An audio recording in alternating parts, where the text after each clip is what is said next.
Hello everyone, welcome to Shri academy. आज की class में हम लोग the ecological journey food chain and ecosystem के इम्पॉर्टेंट एमसीक्यूज देखने वाले हैं। ये जो क्वेश्चंस हैं वो साइंस में भी बहुत इम्पॉर्टेंट है और फर्स्ट पेपर ईवीएस में भी अक्सर इससे क्वेश्चन पूछे जाते हैं, क्योंकि जो फूड चेन है और इकोसिस्टम है ये ईवीएस का ही पार्ट है।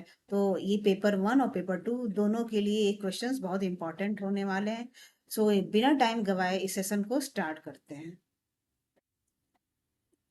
तो फर्स्ट क्वेश्चन है, what are the biotic components of the environment. पर्यावरण के जैविक घटक कौन कौन से होते हैं। तो यहाँ पे ऑप्शंस दिए गए हैं, plant, wind, plains and rivers. तो जो ये बायोटिक कंपोनेंट होते हैं वो जो सजीव पार्ट होता है एनवायरमेंट का, उसको हम बायोटिक कंपोनेंट्स बोलते हैं। जैसे यहाँ पे दिया गया कि plants, animal and micro organisms होते हैं, ये आर बायोटिक, और air, water and soil are biotic. क्योंकि जो भी निर्जीव चीजें हैं हमारे नेचर में, जैसे प्रेजेंट एयर है, वाटर है, सॉइल है, ये बायोटिक कंपोनेंट होते हैं। और जो सजीव चीजें हैं वो प्लांट्स हैं, एनिमल्स हैं, माइक्रो ऑर्गेनिजम्स हैं, ये बायोटिक कंपोनेंट होते हैं। तो साथ में हम लोग कॉन्सेप्ट भी क्लियर करते चलेंगे हर क्वेश्चन से रिलेटेड। तो इस ऑप्शन में देखिए, जो विंड है, प्लेन्स है, रिवर्स हैं, ये बायोटिक कंपोनेंट है, क्योंकि नेचर ने बनाया है, बट ये सजीव चीजें नहीं है। प्लांट है तो हम जानते हैं कि ये सजीव, जैसे हम ह्यूमन हैं, एनिमल्स हैं, प्लांट्स हैं,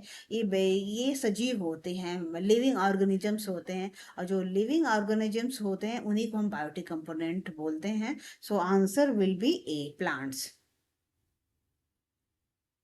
Next question, organisms which prepare food for themselves using simple naturally available raw materials are referred to as, the answer will be B, autotrophs। मैंने बहुत सारे क्वेश्चंस किए हुए हैं और फूड एंड न्यूट्रिशन चैप्टर भी पढ़ाया, उसमें भी मैंने पूरा ऑटोट्रॉफ्स, हेटरोट्रॉफ्स के बारे में पढ़ाया हुआ है। सो अगर आपको पढ़ना है तो वहाँ पे जाके आप देख सकते हैं। तो जो भी ऑर्गेनिजम्स जो खुद अपना खाना बनाते हैं, जैसे प्लांट्स होते हैं कि फोटोसिंथेसिस प्रोसेस के थ्रू अपना खाना बनाते हैं, और ये तो इसी हम ऑटोट्रॉप्स बोलते हैं। और जो ह्यूमंस हैं वो हेट्रोट्रॉप्स में आते हैं, क्योंकि हम डायरेक्टली और इनडायरेक्टली पौधों पे ही डिपेंडेंट होते हैं। हमारे घरों में जो अनाज है, फल हैं, सब्जियां, ये प्लांट से ही आते हैं। तो इसलिए ऑटोट्रॉप्स में सिर्फ प्लांट्स आते हैं जो अपना खाना खुद बनाते हैं, और हम ह्यूमंस हैं, एनिमल्स हैं, ये सारे हेटरोट्रॉप्स में आते हैं, क्योंकि हम डायरेक्टली और इनडायरेक्टली पौधों पे ही डिपेंडेंट होते हैं। तो देखिए यहाँ पे लिखा, ऑटो मतलब सेल्फ फीडिंग और हेट्रो मतलब अदर फीडिंग। तो न्यूट्रिशन मैट्रिक्स में देखिए, और साथ ही सैप्रो जो होता है डेड मैटर फीडिंग, जो डेड मटेरियल पे डिपेंडेंट होते हैं उनको सैप्रोट्रॉफिक बोलते हैं। और पैरासाइट वो होते हैं जो दूसरे पे डिपेंडेंट होते, जैसे अमरबेल होता है, कैस्कुटा, वो दूसरे पौधे पे चढ़ जाता है और वहीं से होस्ट से ही पका पकाया खाना कंज्यूम करता है। तो उसको हम पैरासाइट बोलते हैं।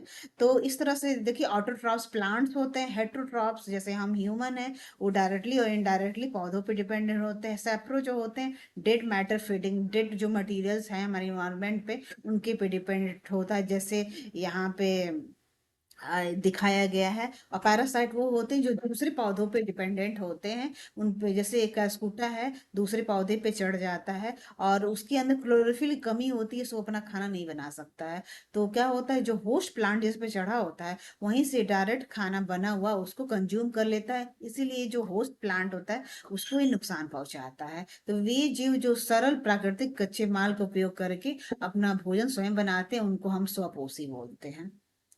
Next question. During photosynthesis, green plants absorbs which of the following? तो फोटोसिंथेसिस के प्रोसेस में जो इनटेक में चीजें होती हैं, इनपुट में देखिए, सनलाइट होता है, वाटर होता है, CO2 होता है, ऑक्सीजन बाहर निकलता है, और कार्बोहाइड्रेट का जो फूड होता है वो कार्बोहाइड्रेट होता है। तो हम यहाँ पे ऑप्शन में देख रहे हैं, हीलियम तो ऑप्शन में है ही नहीं, नाइट्रोजन भी नहीं है। CO2 है, वो इनपुट के फॉर्म में काम करता है फोटोसिंथेसिस प्रोसेस में, और ऑक्सीजन का होता है आउटपुट होता है, रिलीज होता है एनवायरनमेंट से। तो जो स्टोमेटा होता है, पत्ती की सतह पे मौजूद रंध्र होते हैं छोटे छोटे, जो को CO2 के लिए इनटेक वाल्व के रूप में काम करते हैं। तो जो option will be C, green plant जो एब्जॉर्ब करते हैं जो गैस को, वो होता है CO2। Next question, due to preference of which pigment do plant have green colour? किस वर्णक की उपस्थिति के कारण पौधे हरे रंग के होते हैं? तो हम लोग सब लोग जानते हैं कि क्लोरोफिल के प्रेजेंस की वजह से ही पौधों में ग्रीन कलर होता है, जैसे उनकी पत्तियां हरी हरी हो दिखती हैं।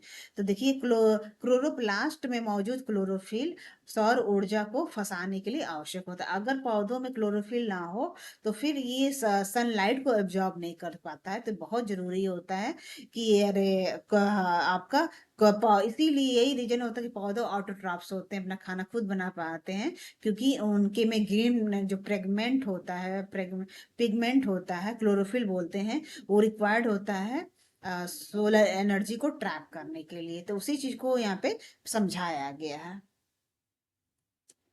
Next question, which are the correct chain regarding energy flow in ecosystem? तो इकोसिस्टम में जो एनर्जी फ्लो होती है, जिसको हम बोलते हैं फूड चेन, वो कैसे फ्लो होती है? तो ऑप्शन हम यहाँ पे देख रहे हैं। सबसे पहले सबसे नीचे लेवल पे क्या होते हैं? प्रोड्यूसर होते हैं, पौधे होते हैं, क्योंकि ये ऑटोट्रॉफ सब खाना बनाते हैं। फिर उसके बाद वो सेकेंड होता है कंज्यूमर, जैसे हम ह्यूमन बींग्स हैं, तो ये क्या होते हैं? डायरेक्टली और इनडायरेक्टली पौधों पर डिपेंड होते हैं। उसके बाद लास्ट जो होता है डिकम्पोजर्स होते हैं, जो कि डेड मटेरियल पे इनकी फीडिंग डिपेंडेंट होती है। तो ऑप्शन देखिए यहाँ पे, प्रोड्यूसर, कंज्यूमर, डिकम्पोजर। इसी को पारिस्थितिक तंत्र में ऊर्जा प्रवाह के संदर्भ में निम्नलिखित में कौन सी श्रृंखला सही है? तो ऑप्शन विल बी सी। यहाँ पे दिखाया भी गया है, प्रोड्यूसर, कंज्यूमर में जैसे हिरन है, और डिकम्पोजर अपघटक होते हैं जो कि इन्वायरमेंट में डेड मटेरियल्स पे डिपेंडेंट होते हैं। Energy strictly flows in one direction, starting from the son of producer and ending with the decomposers. जो ऊर्जा होती है विशुद्ध रूप से एक ही दिशा में बहती है, सूर्य से उत्पादों तक शुरू होती है और अपघटकों के साथ समाप्त हो जाती है। नेक्स्ट क्वेश्चन हम लोग देखेंगे, in a food chain a rat falls in which category? एक खाद्य श्रृंखला में एक चूहा किस श्रेणी में आता है? तो हम यहाँ पे फूड चेन यहाँ पे एक्सप्लेनेशन में दिया गया है। तो सबसे नीचे लेवल पे क्या होते हैं? प्रोड्यूसर होते हैं। उसके बाद प्राइमरी, हमने बात की थी ना पिछले क्वेश्चन में, प्रोड्यूसर, कंज्यूमर, फिर डिकम्पोजर्स। तो जो कंज्यूमर्स होते हैं, ये भी कई लेवल पे कंज्यूमर्स होते हैं। तो सबसे पहले नीचे लेवल पे जो होता है फूड चेन में, वो प्रोड्यूसर होता है। प्लांट्स ही प्रोड्यूसर होते हैं, क्योंकि यही अपना खाना बना पाते हैं। कंज्यूमर में प्राइमरी कंज्यूमर होता है, सेकेंडरी कंज्यूमर होता है, और टर्सरी कंज्यूमर होता है। तो प्राइमरी कंज्यूमर में रैट आता है, क्योंकि रैट जो होता है प्लांट को खाता है, ठीक है। और जो सेकेंडरी कंज्यूमर में जैसे सांप दिखाया गया है, स्नेक है, तो ये चूहों को खा लेता है। और फिर जो टर्सरी कंज्यूमर में जो चील होता है, वो सांप को भी खा लेता है। तो टर्सरी हम देख रहे हैं फूड चेन में एक दूसरे पे डिपेंडेंट होते हैं जो एक कंज्यूमर्स होते हैं। इसलिए answer will be A, primary consumer में रैट होता है। Rats it producers plants, placing them at the first level of consumption. चूहे उत्पादन को खाते हैं, जो उन्हें उपभोग के पहले स्तर पे रखता है।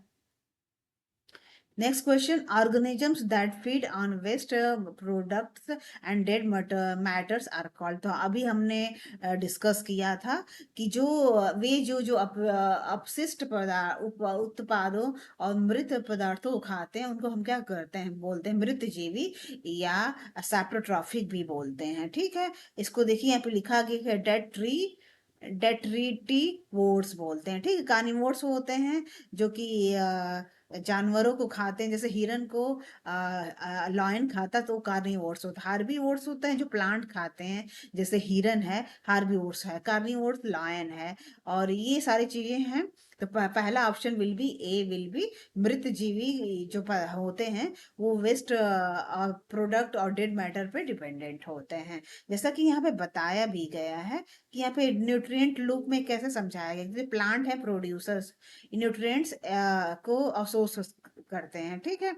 डेड डेड ऑर्गेनिक मैटर यहाँ पे देखिए बताया गया है, डेट्रीवोर्स जो ब्रेक इट डाउन होता है, और न्यूट्रिएंट्स रिटर्न। तो इसमें साइकिल को समझाया गया है कि कैसे प्लांट्स होते हैं, पौधों को न्यूट्रिएंट्स को एब्जॉर्ब करते हैं, और फिर बाद में जब डेड हो जाते हैं तो जो डेट्री डेट्रीवोर्ट्स होते हैं उनको कैसे फिर से जो उनके न्यूट्रिएंट्स होते हैं उसको डिकम्पोज करते हैं और फिर से वो मिट्टी में मिल जाती है। ठीक है, तो यही सारी चीजें सब समझाई गई हैं। डेट्रिट्स खाद्य श्रृंखलाएं सूरज से नहीं बल्कि सड़ने वाले पदार्थों से शुरू होती है। ठीक है, तो ये समझ गए आप कैसे कहने का मेरा मतलब क्या है, कि देखिए जैसे प्लांट है, प्रोड्यूसर है, अगर ये डेड हो जाएगा, इसकी पत्तियां हैं, इसकी पूरा पौधा ये मिट्टी में मिल जाता है। फिर उसके बाद क्या होता है, जो डेट्रिट्स होते हैं उसको क्या होता है, डिकम्पोज करते हैं, और डिकम्पोज करने में जो भी न्यूट्रिएंट्स होते हैं वो वापस मिट्टी में मिल जाती हैं। तो इस तरह पूरी ये साइकिल कंप्लीट होती है। Next question, lichens are an association of algae and fungi representing which relationship. तो देखिए इसको जो लाइकेन होता है, वो देखिए लाइकेन शैवाल और कवक का एक संघ है जो किस संबंध को दर्शाता है, ये सहजीवी संबंध को दर्शाता है। जो लाइकेन होता है और ये एल्गी होते हैं, लाइकेन कैसे बनता है, एल्गी और फंगस जब दोनों एक साथ रहते हैं, और तो इसको हम सहजीवी संबंध बोलते हैं, क्योंकि जो एल्गी होता है उसमें ग्रीन पिगमेंट होता है, तो एल्गी फूड बना सकता है, फूड बनाता है। फंगी जो होता है वाटर और शेल्टर प्रोवाइड करता है। तो इस तरह दो ये जो हैं दो जो शैवाल और कवक हैं एक दूसरे को क्या होते हैं, सपोर्ट प्रोवाइड करते हैं और साथ में रहते हैं, और ये जो बाद साथ में रहने से इनको लाइकेन बनता है। तो इस तरह से इनका सर्वाइवल पॉसिबल हो पाता है, और एक दूसरे को ये बेनिफिट भी पहुंचाते हैं। तो जो सिम्बायोसिस बोलते हैं इसको, both benefit, algae gives food जैसे मैं बताया, और फंगी गिव्स शेल्टर। ठीक है, तो इस तरह से जो ये सिस्टम है सिम्बायोसिस सहजीवी का, उसमें दोनों को बेनिफिट मिलता है और दोनों की सर्वाइवल के लिए जरूरी भी होता है। नेक्स्ट क्वेश्चन, कैस्कुटा अमरबेल represent which mode of nutrition. इसको हम बोलते हैं पैरासिटिज्म, परजीवी। ये क्या होता है, दूसरे पौधे पे चढ़ जाता है, जैसे कसकुटा अमर बेल है, वो दूसरे पौधे पे चढ़ जाता है और वहीं से खाना जो बनता है फोटोसिंथेसिस प्रोसेस से उसको एब्जॉर्ब कर लेता है। तो इस तरह से जिस पौधे पे चढ़ा होता है होस्ट प्लांट को नुकसान पहुंचाता है। Next question, which one of the following is an edible function. तो देखिए यहाँ पे निम्नलिखित में से कौन सा एक खाद्य कवक है, तो answer will be aga Agaricus जो होता है ये खाद्य फंगस है, answer will be A. Belongs to kingdom fungi, ये जो किंग जो फंगी है उसके किंगडम से बिलोंग करता है। हेटरोट्रॉफिक होता है और डिवॉइड ऑफ क्लोरोफिल। ठीक है, तो इस तरह से सामान्य मशरूम की तरह से ये फंगी प्रोफाइल का होता है। एल्बुगो और पाइथियम परजीवी हैं, जबकि एगारिकस जो होते हैं भोजन के लिए उगाया जाता है। Next question, which of the following statement is true about saprotrophs. तो सेप्रोट्रॉप्स जो होते हैं they feed on dead and decaying material. जो डेड और डिकेइंग मटेरियल होते हैं वो उनका खाना होता है सेप्रोट्रॉप्स, इसीलिए उनको मृत जीवी भी बोलते हैं। वे मृत और सड़ने वाले पदार्थों को खाते हैं, answer will be B. Next question, which of the following is true about the structure of forest. तो यहाँ पे देखिए दिए गए स्ट्रक्चर, तीन ऑप्शंस दिए गए। It is a system comparing only plant trees from the upper most layer followed from shrubs and herbs at the lowest. तो आंसर विल बी बी। पेड़ सबसे ऊपरी परत बनाते हैं, इसके बाद झाड़ियां, और सबसे नीचे जड़ी बूटियां होती हैं। तो ये क्या होते हैं, ये वनों की संरचना के बारे में ये बताते हैं कि कौन सा कथन सत्य है। तो वन की संरचना ऐसे ही होती है, सबसे ऊपरी परत जो होती है वो पेड़ होते हैं, उसके बाद नीचे की जो परत होती है वो झाड़ियां होती है, सबसे नीचे जड़ी बूटियां होती हैं। प्रकाश विकास को निर्देशित करता है, जिससे ऊर्ध्वाधर सूक्ष्म आवास बनते हैं। Light dictates growth, the tallest plant claim the most sun, creating distinct vertical micro habitats. Next question, Which one of the following biological events is not associated with reproduction? निम्नलिखित में से कौन सी जैविक घटना प्रजनन से संबंधित नहीं है?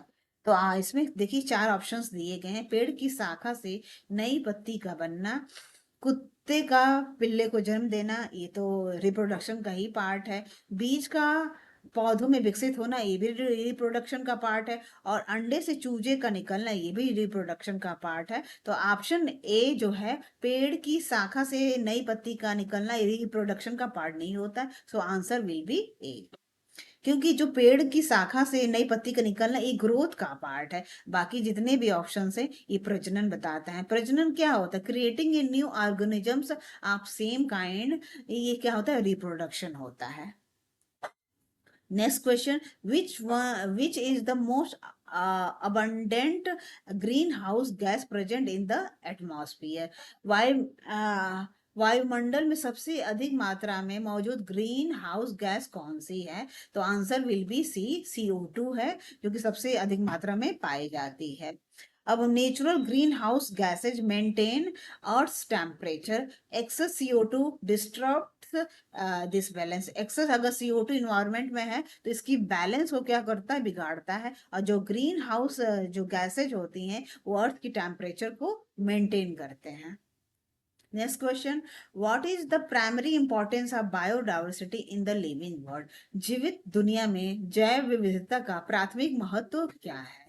तो यहाँ पे देखिए ऑप्शंस दिए गए हैं कि यह केवल औषधि पौधे प्रदान करता है, यह पारिस्थितिक संतुलन और स्थिरता बनाए रखता है, यह जानवर की आबादी को कम करता है, यह मिट्टी के कटाव को तेज करता है। देखिए इसमें सबसे पॉजिटिव आंसर है, आंसर विल बी बी, यह पारिस्थितिक संतुलन बायोडाइवर्सिटी की इंपॉर्टेंट है। यह मेंटेन्स इकोलॉजिकल बैलेंस को मेंटेन करता है और स्टेबिलिटी प्रोवाइड करता है हमारे इन्वायरमेंट को।